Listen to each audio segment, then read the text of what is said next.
Alam mo, na-realize ko na you don't attract what you want.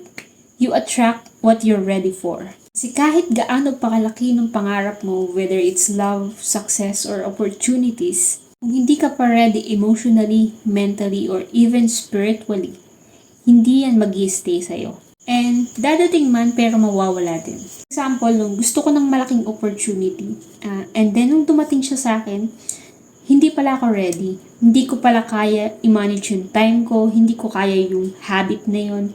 So, at the end of the day, nawala din siya. Kahit dumating yung opportunity na yun, kung hindi natin kayang i-manage, wala din. Kung may bagay ka na gusto ngayon, tanungin mo muna yung sarili mo.